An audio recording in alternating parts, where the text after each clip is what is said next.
এভাবে সারা রাতকে টর্চার করে আয়রা। আর টর্চার করব না তোমাকে। তো কল কেন দিছো? শেষবারের মতো একটু দেখা করতে পারবা কাল? সরি, পারবো না, কালকে অফিস আছে। রায়ান, আমি শেষবারের মতো বলছি, এতটা ছোট কইরো না আমাকে। তো আমিও তো বলতেছি আমার কাজ আছে, বুঝতেছো না কেন? আমি ওয়েট করব। চুপচাপ বসে না থাকে বলো কি বলবা। সবকিছু কি আবার আগের মতো ঠিক করা যায় না? সব তো ঠিকই আছে। আমাকে তোমার এখন আর সুন্দর লাগে না, তাই না? কিন্তু মনে আছে একটা সময় ছিল যখন তুমি আমার পিছে পিছে ঘুরতে। আমি তো তোমাকে একবারও বলিনি আমার তোমাকে ভালো লাগে না।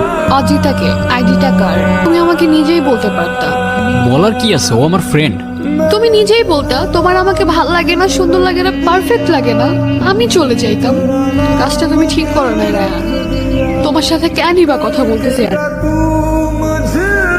এলু খুব ভয় করছে। কি নিয়ে ভয় পাচ্ছ? আমি মেবি আমার লাইফের সবচেয়ে ভ্যালুয়েবল কাউকে হারাই ফেলবো।